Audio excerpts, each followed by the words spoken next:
We'll intervene whenever we decide it's in our national security interest to intervene. And if you don't like it, lump it. The problem with America is not that we go around marauding around the world imposing ourselves. The problem with America in the last 10, 15 years, since the end of the Cold War, really in the last 60 years, is that we've been too slow to get involved. I don't know how many Iraqi civilians were killed, but I can assure you that the number is the absolute minimal that it's possible in modern warfare. Every nation in every region now has a decision to make. Either you are with us or you are with the terrorists. You know, that land over there is yours. You'll go back to it one day because your fight will prevail and you'll have your homes and your mosques back again because your cause is right and God is on your side. Welcome to the darkened hour. Welcome to another episode of The Darkened Hour. I'm your host, Adam Fitzgerald. With me today is Brian McGlinchey, director of 28pages.org and current independent journalist at Stark Realities. Thank you for coming on to the show, Brian. Hey, it's great to be with you, Adam. We'll start off simple. What are the 28 pages? The 28 pages are a chapter from the report of a congressional joint intelligence inquiry into the intelligence community's activities before and after the 9/11 attacks. And so last chapter of a report that spanned several hundred pages. These pages describe a variety of links, investigative links, pointing toward the Saudi government. So links between people associated with the 9/11 plot and people who are either Saudi government officials or appear to be possibly, in some cases,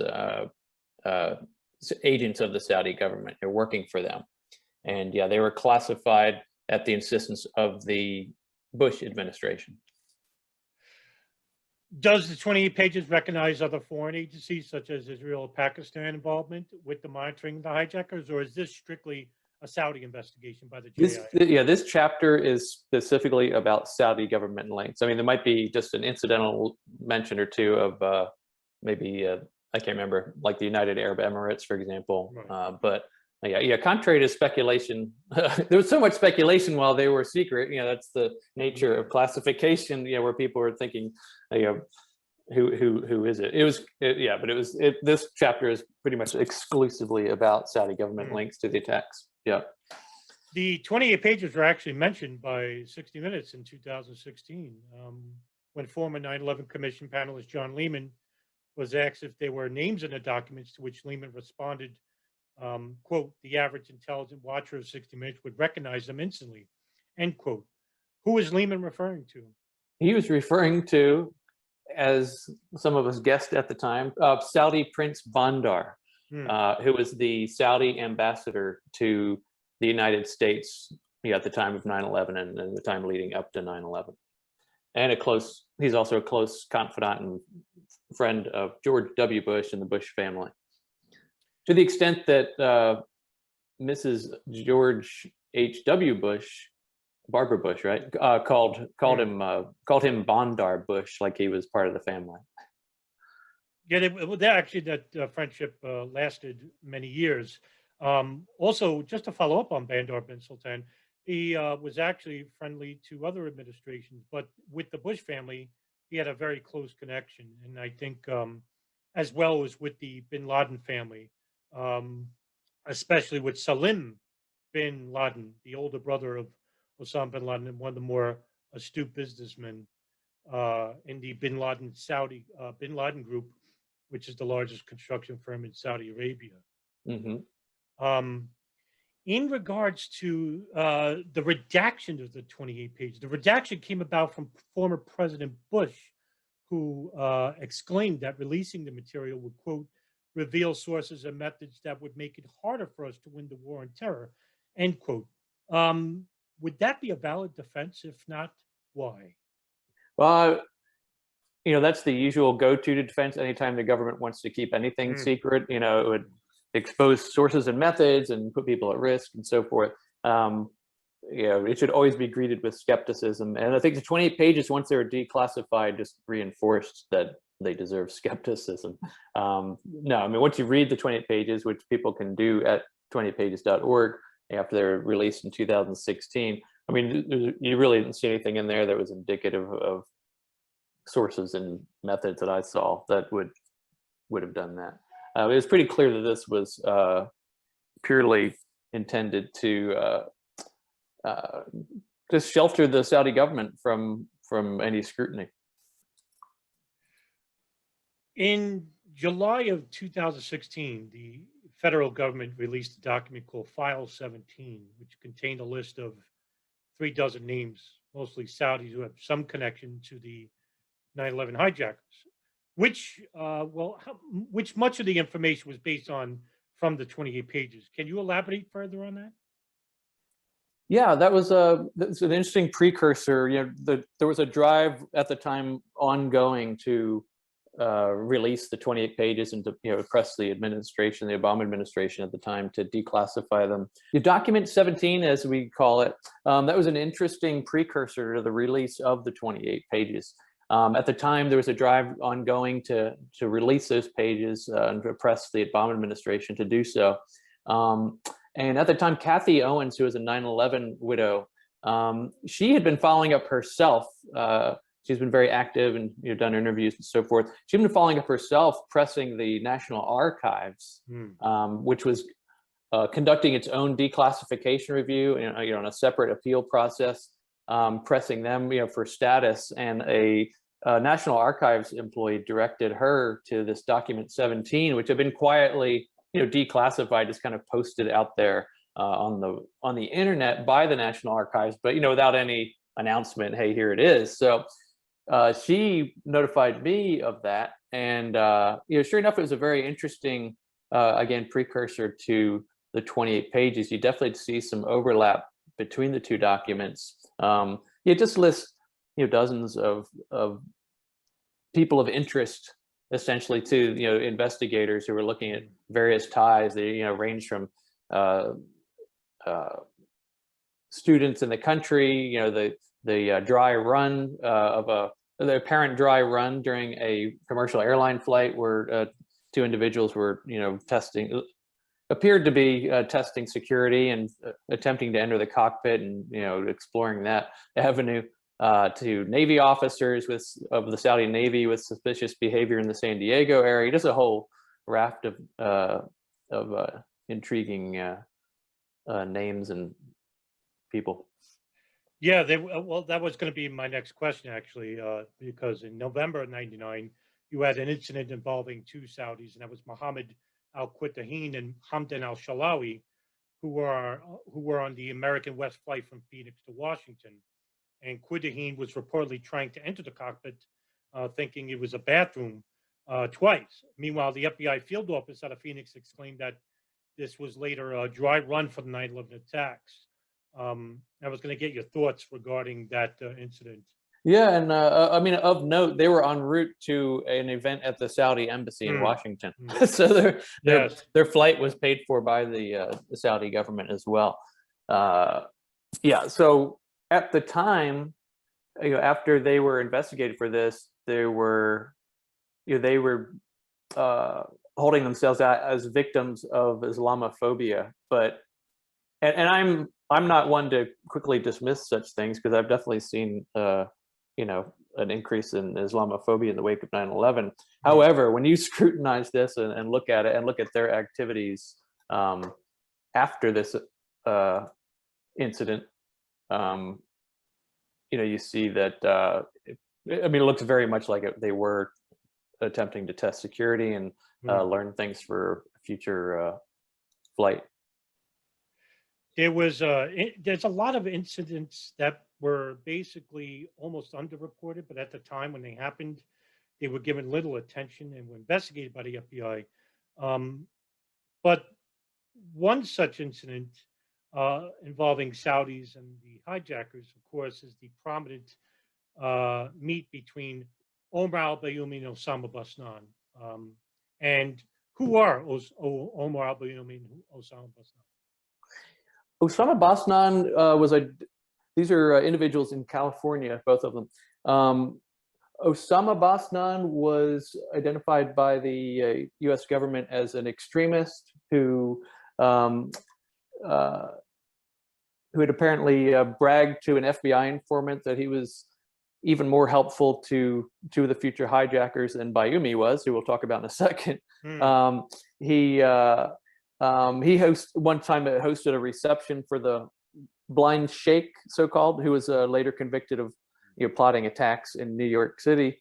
And Omar al-Bayoumi he's an interesting person. I mentioned earlier that some of the figures associated with this aren't necessarily Saudi government officials, but apparent agents of the Saudi government. And I was really talking about Omar al-Bayoumi.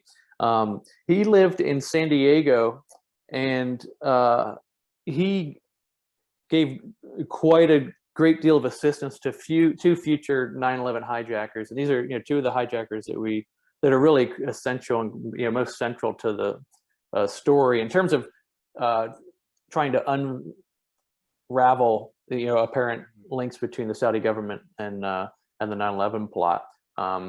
And he helped these two hijackers get situated in San Diego to the extent of putting down a deposit for their first month's rent and introducing them to people and really helping them, I guess, get driver's license, that type of thing.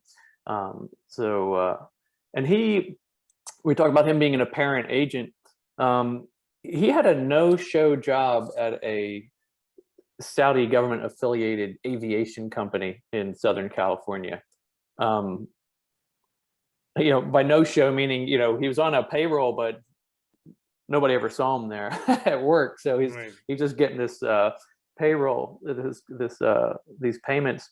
Not only did he receive payments, but during the time after the hijackers arrived, those payments skyrocketed from $465 to $3,700 a month. And then they stayed at that elevated level until Bayoumi left the country in August of 2001. So you have this strange correlation of this, apparent stipend from the Saudi government, soaring just at the same time, overlapping with his assistance to these two future hijackers, who he claimed he had apparently met by chance. That's an interesting central story to this, is that Bayoumi, again, who lived in San Diego, drove all the way up to Los Angeles to the Saudi embassy in Los Angeles. There he met with a Saudi embassy official named Fahad al-Tumari. And so they had a meeting, and then he goes directly from this meeting to a nearby restaurant where he encounters these two future hijackers I mentioned earlier, Nawaf al-Hazmi and Khalid al-Midar. And he would later tell people that, I just happened to run into these two there, and because they recognized that, I guess, their dialect or something was the claim. So from that point, he invites them to come to San Diego and help them get situated. Just before that meet, I'm not familiar. I'm not sure if you're familiar with the story about Khalid Ben-Amareen.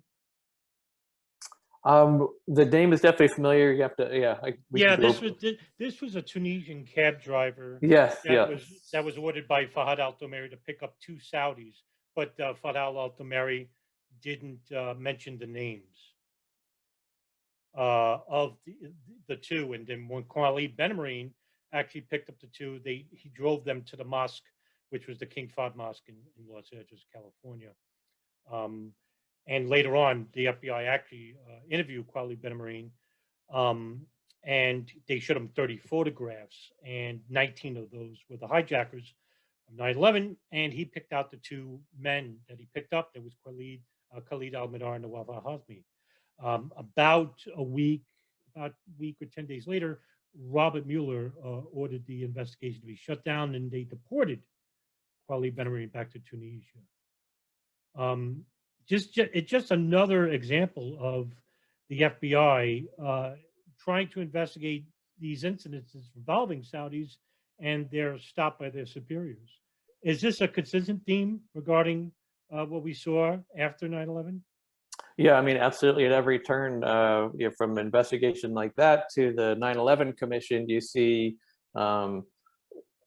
you see sincere interest to examine this by frontline investigators and and so forth, being thwarted, or even by 9/11 Commission investigators being thwarted by the government, whether it's the FBI or the White House. At every turn there was forces that determined that that was not a priority. Yeah, and that's unfortunate because there's between just Khalid al-Mihdhar and Nawaf al-Hazmi, there's such a prominent, almost this glaring aspect regarding the Saudis and their links to Khalid al-Mihdhar. Another question I have for you is regarding the JIS report. They mentioned an FBI informant who lived in Lemon Grove, California, whose code name was Stan, but it was later revealed his name was Abdussatter Sheikh. And in 2000, both al-Mihdhar and al-Hazmi rented a room from his home, but his handler, which is by the name of Stephen Butler, he was informed by the Sheikh about these two men, but Butler asked for the surnames, and he never gave him the surnames, nor did he tell him about their efforts in trying to take flying lessons. Later, Butler said that if he was told about al-Mihdhar and al-Hazmi, and if the CIA would have shared the information to the FBI regarding al-Mihdhar's U.S. visa at Alex Station, the 9/11 plot very well may have fallen apart. Can you talk about this further? Yeah, I mean, he's a key part of that. And you talk about what might have prevented 9/11. You referred there to the, what happened at Alex Station. Alex Station was the, for the listeners, was the CIA's hub for following Al Qaeda, right, and Bin Laden, and it was kind of multidisciplinary. So it's a CIA undertaking, but you had FBI agents assigned to Alex Station, to help with that pursuit. So Alex Station becomes aware that Khalid al-Mihdhar, who was a future hijacker, had obtained a multi-entry U.S. visa, and at the time they also knew he was an Al Qaeda asset, and was participated in a right before he came to Los Angeles, he had been in Kuala Lumpur at basically a terror summit, a key meeting. He goes from there and flies to Los Angeles, has a multi-entry visa. So the FBI agents, upon hearing this, they of course want to notify their FBI headquarters, let them know, hey, we've got a known Al Qaeda coming into the country. He has a multi-entry U.S. visa. He can come back and forth, and not just once. This guy's going to have. So this is somebody we want to keep an eye on. And the two agents were Mark Rossini and Doug Miller at Alex Station. And Doug Miller drafted I think it's called a Central Intelligence Report, a CIR, basically, part of the bureaucracy, but it was just a means of transmitting a memorandum, I guess, to FBI headquarters, letting them know that. Well, the CIR process requires, the supervisors to, basically authenticate and approve that it can proceed, and it was blocked. It was blocked by the CIA, and a lot of people have this sense of, there wasn't good communication between the FBI and the CIA, or it's a shame things fell through the cracks. That's absolutely not what happened here. You had the CIA supervisors actively interfering to impede and block that information from flowing to FBI headquarters. And Mark Rossini, the other agent, he followed up trying to pursue it and was told, look, we'll decide when the FBI headquarters needs to know that. It's not for you to, really clamp down on him. And he, at 28pages.org, people can go to there and read an interview I did with him if you just search for Rossini in the search box. But, this is something that he, weighs on him for his entire life. he went by the rules. He didn't tell FBI headquarters, or find some back way to let them know about it. And then imagine when 9/11 happens, and he sees it's that it's this very same individual on one of the planes. So had the FBI had been notified, they would have monitored these guys, tracked it, and he thinks it's the difference between 9/11 happening or not happening is the CIA blocking that from happening. Of course, he has his theories about why. Specifically, he thinks that the CIA was attempting to. His theory is that the CIA was attempting to turn Khalid al-Mihdhar or Nawaf al-Hazmi into an asset, to flip them in essence, that they would start providing information to this, which done on U.S. soil is a violation, is against the law. The CIA is not allowed to operate like that on U.S. soil. So it's not only an interference that allowed 9/11 to happen, but one that did so criminally, if that theory is true. Yeah, I previously had interviewed Mark Rossini 2 episodes ago regarding what happened at Alex Station, and he basically echoed the same statements that you just said here today regarding al-Mihdhar and al-Hazmi. But the FBI had so much intelligence regarding Saudis and their being at flight schools throughout the mid-90s.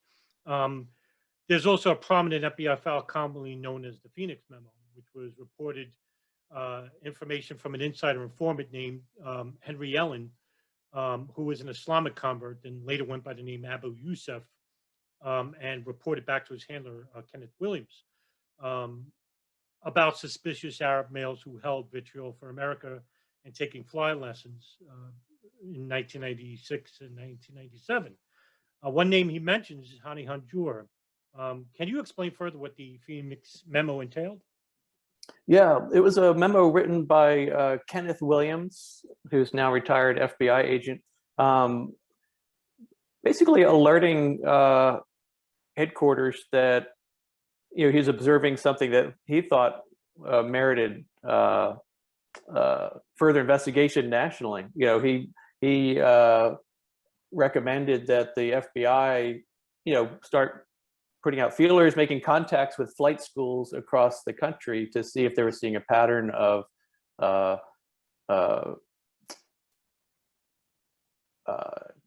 guess Saudi and other people who are here in the country attending flight training, and to investigate that. And it was basically, now this, unlike the CIA one where it's blocked, this one appears to have just,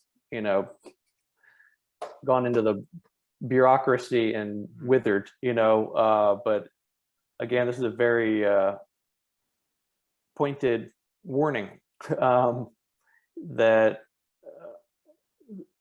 had it been heated and had people investigated, right, you have to wonder again, would 9/11 have happened if this had been followed through upon?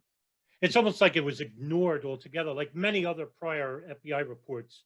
One of them being, of course, the Bajica Plot, which was a plot to implant bombs hidden in Timex watches on 12 planes, have them all explode over the Pacific. And this was an operation that was constructed by 1993 World Trade Center suspect Ramzi Youssef and his uncle Khalid Sheikh Mohammed, who's currently in Guantanamo and being the mastermind behind the 9/11 plots and where the idea came from.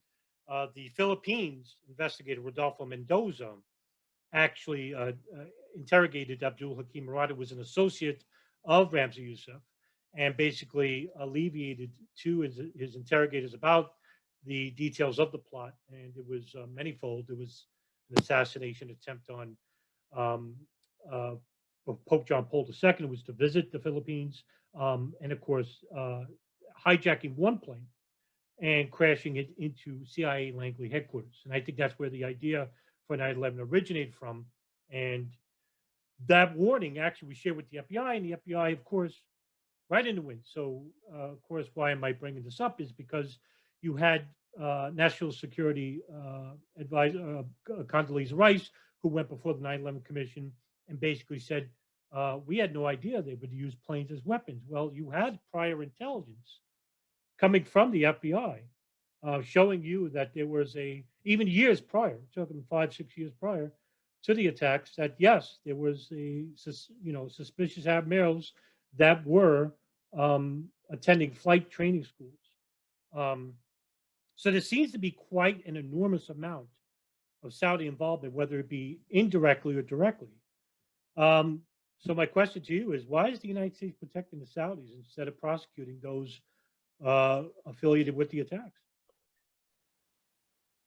I think there's just so many interests that so many different forces and institutions that have an interest in perpetuating a friendly relationship between the Saudi government and the U.S. government, that it creates a lot of pressure to ignore things. I mean, first of all, the thing people most first think of is the petroleum business and our dependence on oil, which of course we're not nearly as dependent on Saudi oil as we used to be. But you've got this close Saudi-U.S. relationship, dating back to World War II and FDR meeting with the Saudi king on a warship, and really this mutual commitment of support to each other. And it's funny, not funny, but it's interesting how every president just keeps perpetuating that relationship. Even when their rhetoric before coming into office is one thing, then they get into office and it's another. I mean, most pointedly, Donald Trump. Trump, as he was running for office, it was 2016. That's overlapping with the drive to declassify the 28 pages. They weren't out quite yet at the time of the anecdote I'm about to share. But he was on a stage and he said he was ridiculing Bush for having invaded Iraq and calling it a disaster and saying they didn't have anything to do with 9/11. He said, this is Donald Trump. He said, there are some secret pages and you might find out it was the Saudis who brought the towers down, so yeah, that's candidate Trump. Then once elected, and that was pretty out, it's pretty out of the norm, was somewhat of that level to be talking about that, consistent with what you and I were just talking about, the tendency to put it all under the rug. Then he's elected and he proceeds to have an extraordinarily close relationship with the Saudi government, the one he had suggested was behind 9/11. And I think, to the extent that his first state visit, he broke protocol. It had been tradition in the United States that the first presidential visit is either to Mexico or to Canada, one of our neighbors. His first state visit was to Saudi Arabia. And I think a big reason for that, I talked about oil, now you get to the other reason. One of the big things that Trump touted during his presidency was these giant weapons deals that were done, selling weapons to Saudi Arabia. It's almost like a protection scheme or racket. I mean, the Saudi government buys all these weapons from the U.S. government in the United States, and in exchange they have this cooperation thing, and so you've got a lot of, again, getting back to forces who have an interest in maintaining that positive relationship. All these weapon manufacturers, they don't want to see their apple cart, they don't want their apple cart tipped over, the gravy train interrupted by a cooler relationship between the two countries. They want to keep that flowing, and their influence extends not only in the sense of lobbying and campaign contributions and all that type of thing, but also to the think tanks in Washington. And one of the most esteemed think tanks is the Center for Strategic and International Studies, and they receive direct funding from the Saudi government and from the arms manufacturers. So when people hear think tank, they think of some neutral academics, I guess, in a setting. But how their bread is buttered is obviously going to have an influence on their output. And you see that when you study the material produced by the Center for Strategic and International Studies. They did a white paper about the 28 pages before the 28 pages were released, kind of examining the issue. And I did a big breakdown of it at 28pages.org. But I mean, it's just to the point of just ridiculous. It truly read like a public relations piece on behalf of the Saudi government, and it's just unbelievably one-sided to be for a white paper from a supposed think tank. So that all kind of reinforces this relationship and keeps it going. To going back to the 28 pages, there's on page 418, and you notice on the website 28pages.org about the incident of Salah al-Hussein. Can you elaborate a little bit further on that? Yes, and I would encourage people to just kind of go through the 28 pages and just thumb through them, or virtually thumb through them, and you'll see name after name and incident after incident. This is one of the, I'm glad you brought this one up. This is one of the more interesting ones. He was a senior cleric, a Saudi cleric. He arrives in Virginia just before 9/11, and he changed his lodging, where he was staying, and ends up in the same hotel as a number of the Flight 77 hijackers. Then the FBI interviews him, and in the middle of this interview, the FBI said that he passed out or faked having some kind of a seizure in the middle of the interview. Then he's released and is able to leave the United States, without, kind of basically dodging the efforts of law enforcement officials to try to track him down and continue that interview. And then he gets back to Saudi Arabia and is promoted to a position where he's overseeing the mosques in Mecca and Medina, the holiest sites in Islam. I mean, you're talking about just an absolutely extraordinarily prestigious post in Saudi Arabia. So that's one of the more interesting overlaps, where you've got a change, and again, him changing hotels just before this happens and ends up in the same place as the same. Yeah, in fact, I think it actually was at another hotel, and he transferred over, and the reason why was because the hotel that he previously stood in didn't have a stove. Or something like that, to that extent. I did a little bit of an article, and I mentioned him. To me, that's one of the more interesting stories and links between high-level Saudi officials and the 9/11 hijackers themselves. And that's just another incident regarding how close Saudi officials and operatives were to the hijackers. Now, and I think there's a point to be made here too, because we talk about how many incidents and how many different name after name and angle after angle keeps popping up. And I guess what I want to point out is that if you look in U.S. media, anytime they mention the allegations of Saudi links to 9/11, they always point out the same thing. 14 of the hijackers, 15 were Saudis, right? 15. 15, thank you.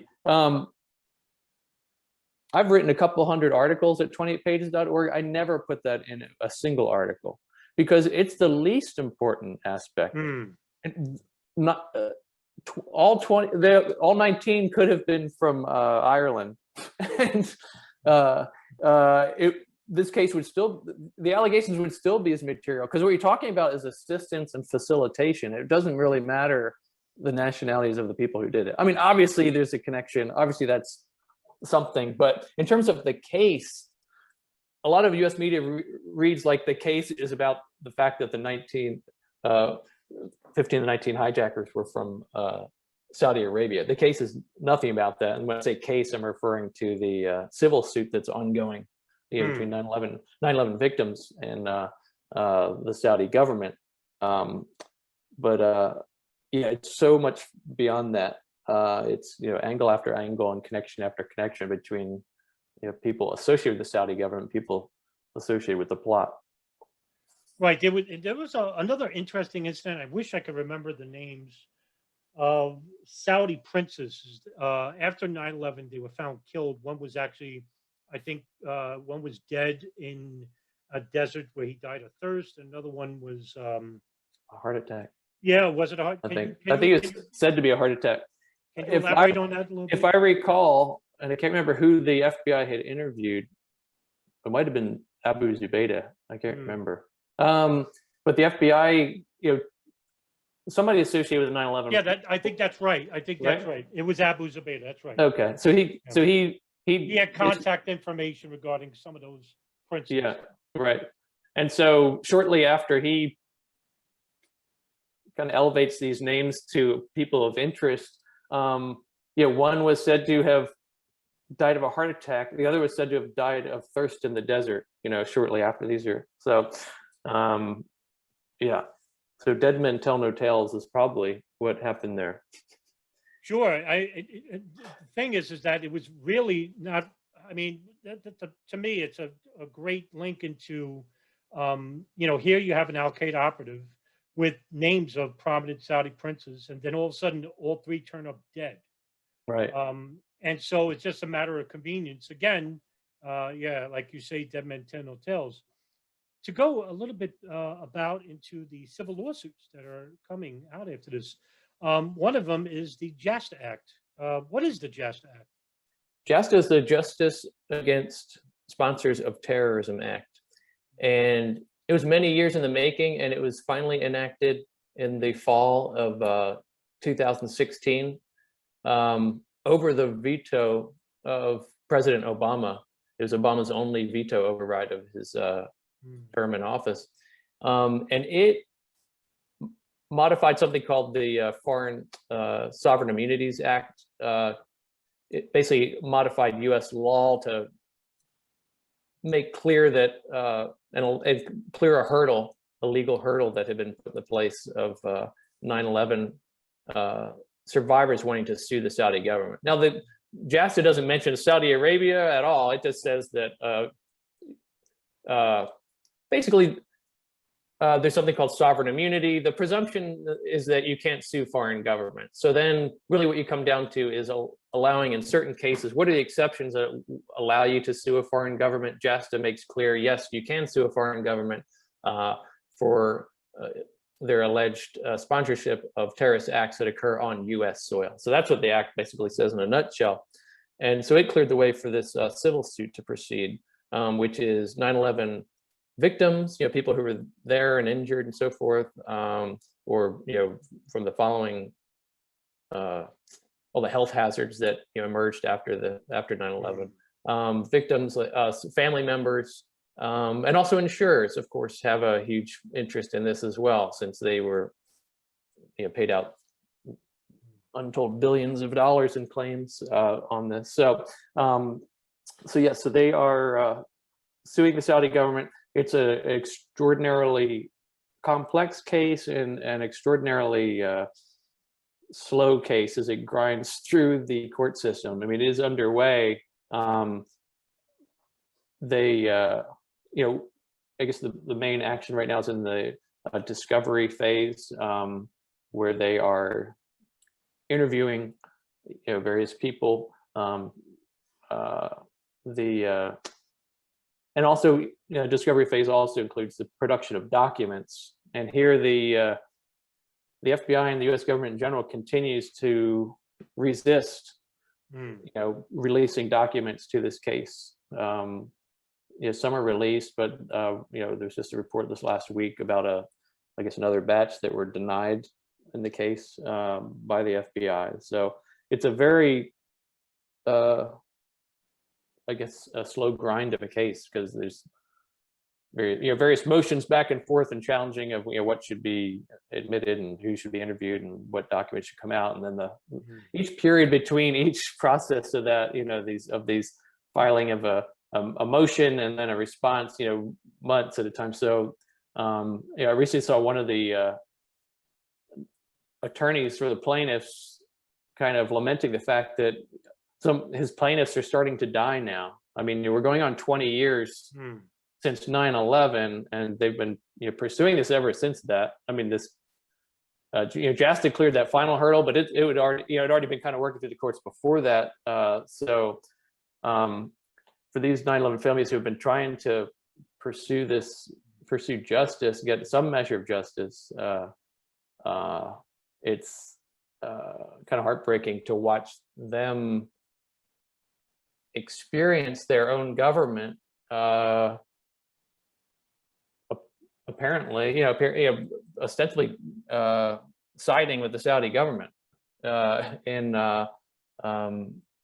thwarting the release of information and the transparency. And there was a hearing a year or so ago where the 9/11 families were really quite angry to see the attorneys for the FBI sitting cheerfully with the attorneys for the Saudi government in the courtroom. You'd think they would at least hold up an appearance of neutrality, but so yeah, that angered them quite a bit. Yeah, there's a number of law firms, one of them being Needler Law Firm and Motley Rice, who are trying to pressure the Southern District of New York to release new information regarding Saudis.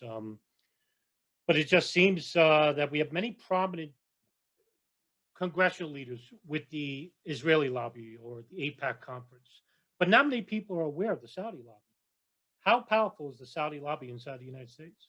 It's very powerful and very obviously well funded by the Saudi government. One of the better examples of that is as JASTA, that Justice Against Sponsors of Terrorism Act, which enabled the suit, was working its way through Congress. The Saudi government, launched an enormous campaign to stop that, with lobbying and so forth. Then JASTA passed, and then they took it to an entirely new level. They launched an enormous counterattack aimed at repealing JASTA or weakening it, because you can imagine how much they have at stake in this case. I mean, financially, it's enormous. I mean, the thing about putting a price tag on nearly 3,000 lives lost, 6,000 injured, billions and billions of property damage, punitive damage. What kind of punitive damage would you put?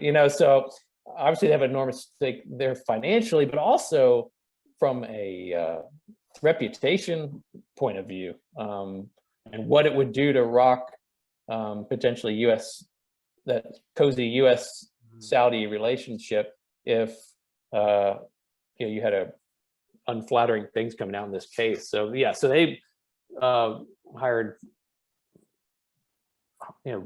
dozens and dozens of firms and assets across the country, to the extent of even lobbying state governments and state government officials to oppose JASTA, arguing that it would, how the Pentagon, when they build a jet, every part's in a district, there's components all over.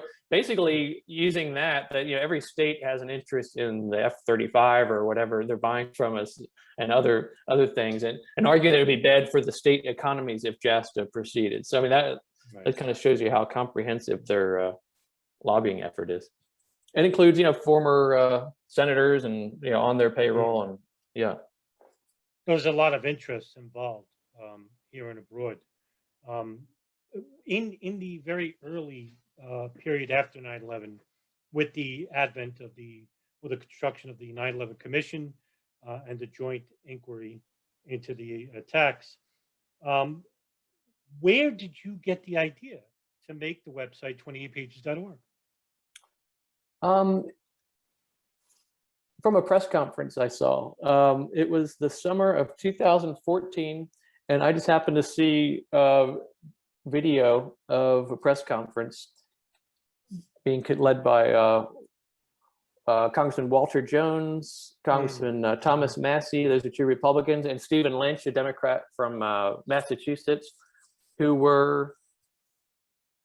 they had introduced a resolution urging the release of the 28 pages, and I had not really heard of the 28 pages before at that point, and I just found it an intriguing topic. At the time, I was looking for an outlet for my general frustrations with the government, and so just like, you know, what might I get involved in? Just as kind of you're pursuing your inquiry here with your series. You know, I was looking for something to do as well, and yeah, so I when I found that there was no, you had this congressional leadership pushing the issue, but when I found that there was no, number one, there wasn't very good information on the internet in general about the 28 pages. Right. And then, so you had kind of a lack of good information. And then you also, there's a lack of anybody pushing kind of a grassroots push on this, you know, urging people to contact their legislators in Washington and so forth and press the issue.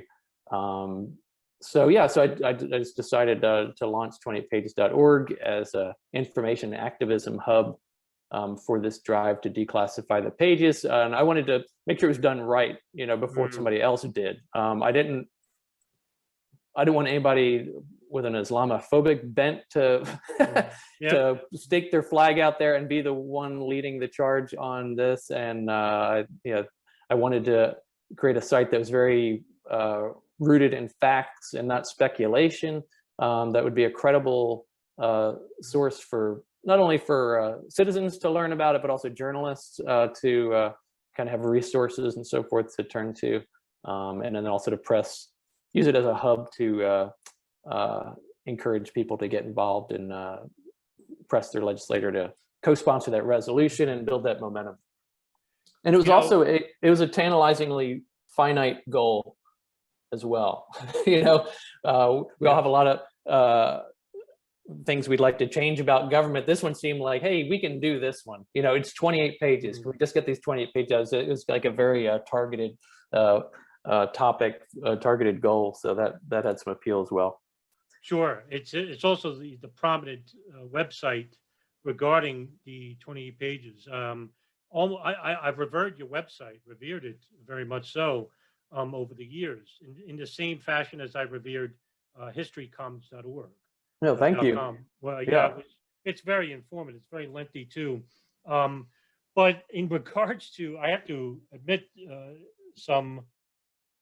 that in regards to about conspiracy and speculation, rabid conspiracy theorists have been at the forefront, unfortunately, in regards to 9/11, more so than any other event that I've come across, unfortunately. And one of them is regarding the Pentagon issue of whether a plane had crashed there or not. Right. And that goes back to Khalid al-Mihdhar, Nawaf al-Hazmi, and the direct link to Saudi operatives and Saudi officials funding them.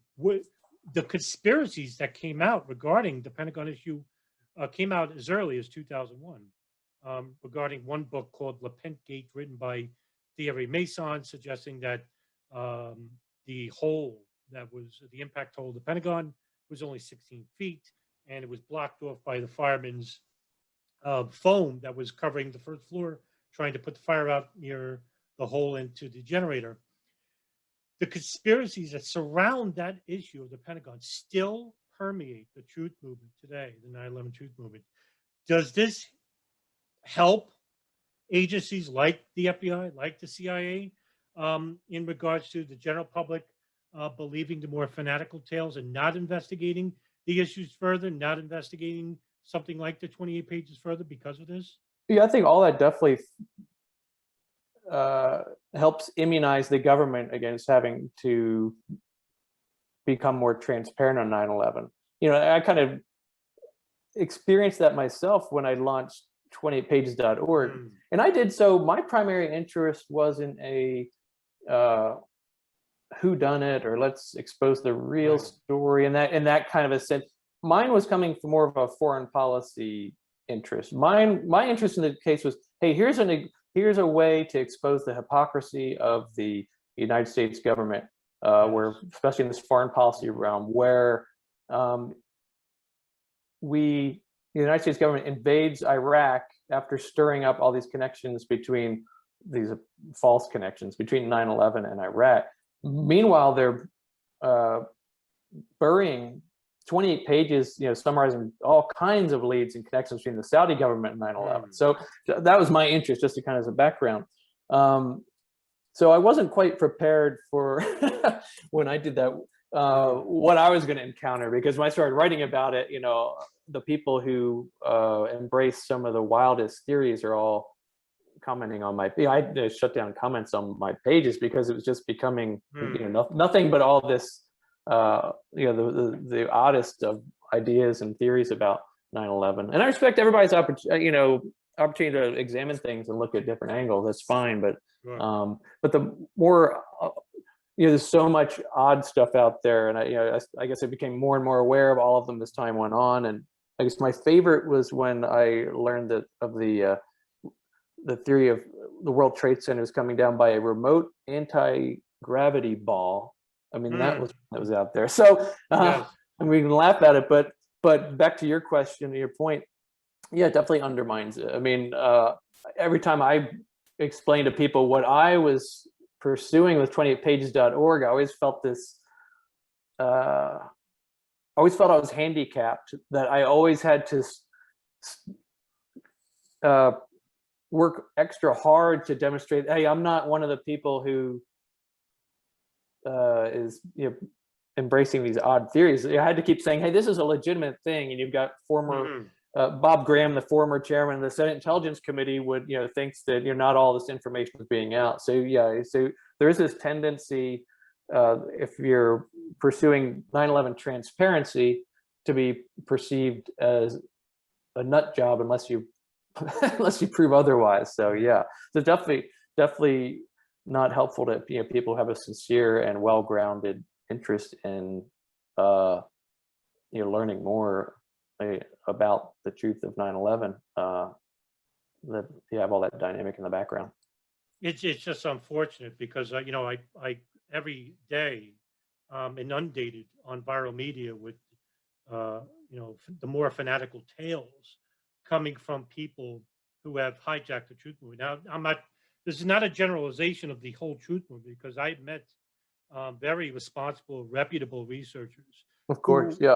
But the problem is that they're almost like at the background, so to speak, blanketed by the more outlandish and more louder proponents of these theories. And it just perplexes me. And at times, I'm almost like staggered, and I shouldn't be, because I've experienced firsthand these outrageous allegations. But at the same time, it's almost like I have to throw my hands up sometimes and just say, is the effort worth it? And I think, yes, it is. It is worth it to have people like yourself, people who are, like you say, Bob Graham. I've done interviews with Mark Rossini, Anthony Shaver from Able Danger. There are people that are not in the whole government is not corrupt. You do have elements of the government that are corrupt in the sense that they are protecting interests. And you have shown that with the 28pages.org website. It's not that we're not following the official narrative of the 9/11 Commission report. In fact, we're showing you that they are not fully investigating 9/11 as they should be. Right. Would that be a proper representation? Yeah, that's right. Absolutely. And now we await 20 years running for the biggest trial in American history. Khalid Sheikh Mohammed and the 4 others charged for their alleged participation in 9/11 attacks. My question for you is twofold.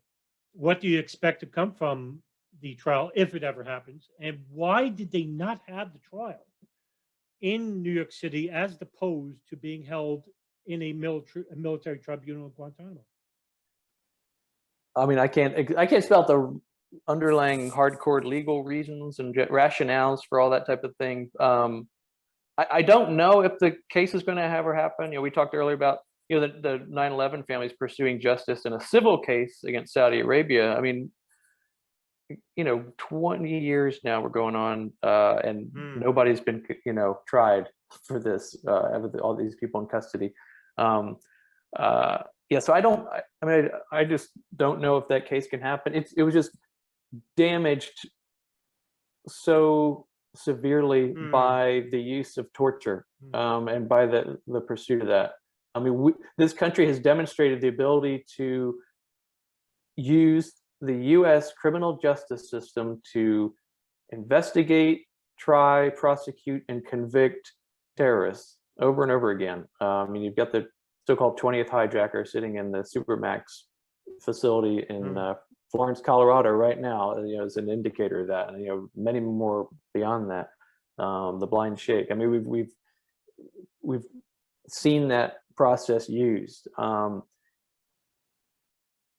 now, you know, so to not use it in this case, it's just turned into a complete disaster, and one that was compounded by the fact that so much of the so-called evidence and statements was produced via torture. So we can't even necessarily rely on the truth of what was demanded under torture. So it's a real black mark on the United States government, the way that's been pursued, and it's to the detriment of the U.S. reputation in the world. You know, that the United States would want to hold itself out as this example of justice, and it's been the opposite of that. It's justice delayed is justice denied, and to say nothing of, you know, using torture to extract information and confessions and so forth. Just a short follow-up to that regarding the torture of Khalid Sheikh Mohammed. Is it? Do you think it's because of the fact, the reason why we haven't had a trial is because of the mere fact that we coerced confessions by use of torture in regards to Khalid Sheikh Mohammed, Abu Zubaydah, Ramzi bin al-Shibh, and the rest? Well, I mean, it definitely explains a huge chunk of the delay, because so many of the motions that are going on right now in that case are related to the torture. That's been a huge part of it, and the defense wanting to, you know, get more information about where these interviews were conducted and so forth. And there's a black site in Poland, and so yeah, I mean, that alone accounts for, just administratively, for a lot of the delay is the time, to say nothing of, you know, what we were talking about earlier as far as the reliability of the information that was gleaned. Yeah, there's a great book which I've read previously called Ghost Plane, written by Steve Cole, that talks about the CIA salt pits, as they were called, in regards to these torture sites that they used. And the methods of torture that these guys went through were staggering. In fact, in Abu Zubaydah's case, CIA case operatives knew that he was afraid of bugs, and on the first day that they interrogated him, they put him in a coffin for 24 hours filled with spiders and beetles. Now, I'm perplexed at the idea of what they probably were trying to do here. In regards to that, prior to the CIA interrogating him, you had Ali Soufan, who was an FBI agent out of New York, that was getting somewhere with Ali Soufan by talking with him instead of harshly interrogating him. I think he was bringing him food. He was calling him by a nickname that his mother used to call him, Hani. And Abu Zubaydah opened right up to him. And, you know, the CIA just comes in right away and basically tortured just about every single body that was alleged to have participated in the September 11th attacks. And the torture confession of Khalid Sheikh Mohammed produced an enormous amount of incidents that he was a part of. And I remember reading this on CNN website. It was like 60 incidents of terror. And I'm like, wow, I wonder if they basically tortured him to get him to confess to things that he really didn't take part in. And we saw that with Sheikh al-Libi. Right. The torture of Sheikh al-Libi, where they tortured him and he told them that, the Iraq was basically in conjunction with Al-Qaeda producing chemical weapons. Exactly. And that was part of Colin Powell's presentation at the United Nations, making the case. And he was, I interviewed Lawrence Wilkerson, Chief of Staff to Colin Powell, article 28pages.org with that interview, where he was talking about how they weren't going to have any of that kind of thing in their presentation. They kind of got tired of it, and at the last, very late before the presentation, here comes the CIA saying, "Oh, we've got this information with Al Libby," and so it was included. And then after they briefed them, they found out that long before that, I think a year before that, I think it was the Defense Intelligence Agency, some other entity, had declared that information was completely unreliable. But there it goes into that speech that helps facilitate that war. So absolutely, and I know there were incidents where torture is proceeding with these other individuals, 9/11, and basically they're reporting to the White House, "Hey, we think we've got all we can out of this," and the White House is like, "Keep going." They kept, they pressured them to keep torturing them. So yeah, you're gonna eventually get people to tell you what, they're gonna say what they think you want to hear at some point, whether it's the truth or not. Right. And and nobody's sympathetic to somebody who facilitated 9/11, but if we're talking about justice, we're talking about trying to get the truth and the facts, that torture is not the way to do it. It's not a just or moral way to do it. And people also have to guard against having this presumption that everybody who's in Guantanamo Bay or has been sent there deserves to be there, is guilty. A presumption of guilt on their part. In Afghanistan, you had the U.S. government offering bounties if people would identify people as being Al-Qaeda. So you had, basically that just encouraged people to point the finger at people they didn't like, the guy who stole your girl or whatever, the rival from another valley or whatever in Afghanistan. The U.S. government in that case would just swoop them up, take them to Guantanamo, and so people should guard against the presumption of guilt about everybody who's in there. Do I think Khalid Sheikh Mohammed is guilty? Yes, but there's many other people who went through that facility who were not and may not be. Yeah.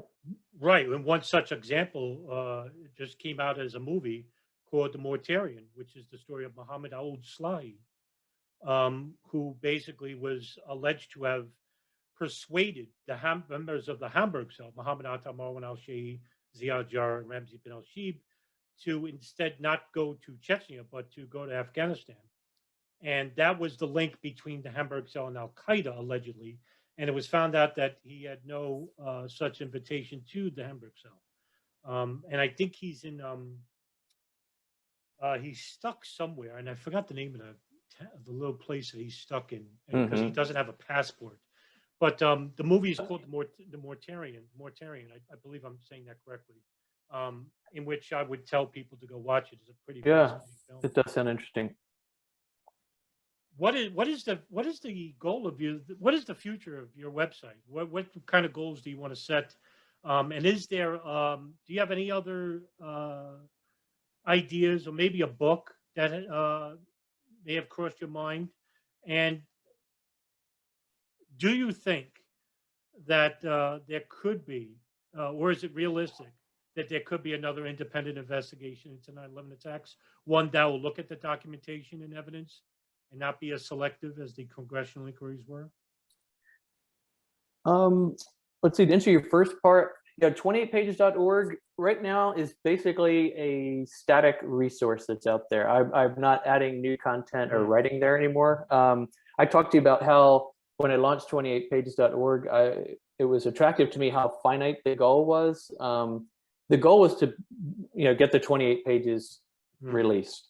And they were declassified in 2016, albeit with many remaining redactions, but I think that's as good as it's going to get. And I think I got the sense from the congressional sponsors that while there's probably maybe some more things of interest in there, that it did go a long way to revealing the majority of what is of interest there. So yeah, so 20page.org, the website is maintained. There's hundreds of articles there, the 20 pages themselves, interviews with Mark Rossini, Lawrence Wilkerson, and a lot of other people. So it continues to serve as a resource. And now I've changed now. So I'm writing about a variety of contents now, and I have a Substack newsletter. Substack is a kind of a powerful new trend in journalism right now that cuts out the social media middleman between or the official, I guess, newspaper and institutional middlemen and editorial middlemen between journalists and readers. And so it's a means where basically you receive content via email, new posts. And my newsletter is called Stark Realities with Brian McGlinchey. It's at starkrealities.substack.com. And I had found with the 20 pages that I'd built a following on Facebook of close to 6,000 people, not an enormous number, but a nice niche group that was interested in my topic. I found that in the wake of the Russia hysteria in 2016, Facebook decided they're going to clamp down on so-called fake news and so forth, and there's a lot of collateral damage, if you will, in that campaign. And my site was certainly one of them. I wrote one article and posted it, and it was a exclusive with Kenneth Williams, of the Phoenix Memo fame, where he was talking about how the FBI told him not to cooperate with the 9/11 plaintiffs. And when I posted that to Facebook, again, close to 6,000 followers. They showed it to 4 people out of 6,000. So that's why I'm at Substack. If you go to Substack, starkrealities.substack.com, you can sign up to receive free content, and then you don't have to worry about whether you see my content or not. Whereas you will if you follow me on Facebook. Good luck, because the chances you would be notified, but this is kind of cuts out the middlemen. So that's what I'm doing this. I'm writing about a lot of topics, foreign policy and domestic policy. So that's where I'm doing now a variety of things there. Just again trying to expose government hypocrisies and common misunderstandings that people have, and kind of burst myths about a variety of different topics there at Stark Realities. I have not considered. I mean, I have considered over time a book, but I don't have any plans in the making for that. You had asked if I felt we'd ever have like a viable, credible follow-on inquiry into 9/11, and sadly, I must say no. I think it can only be accomplished through work like you're doing, I've done, and others, in terms of continuing to root things out. The 9/11 Commission has this undeserved halo on it. From a public relations standpoint, it accomplished its goal of being the alleged definitive final telling of the 9/11 tale, which it's anything but in a variety of aspects. And so it's hard to imagine how you'd ever have 20 years now hence any kind of momentum towards a new investigation of that, especially when you think about all those interests who want to avoid rocking the boat and stirring that up. So yeah, it's up to, I think, individuals and declassification processes maybe of selected documents, that type of thing. It's up to former agents and employees of the federal government speaking out. I know, there are a number of former agents cooperating with the plaintiffs' attorneys in the 9/11 case against Saudi Arabia, for example. Kenneth Williams, he was told, no, don't talk to them. And initially he obeyed that directive, but then crisis of conscience said, look, that's not right. I'm just, the truth is the truth, let them have their day in court. If they can make a case, fine. If not, fine. But he was told, hey, we don't want you doing that because the Trump White House is trying to have good relations with the Saudi government. I mean, that's the Department of Justice. That's the FBI saying that good relations with between the Trump White House and the Saudi government is a reason not to basically share facts with people. Brian McGlinchey, 28pages.org, Stark Realities. Thank you very much for coming on. Thanks so much for having me.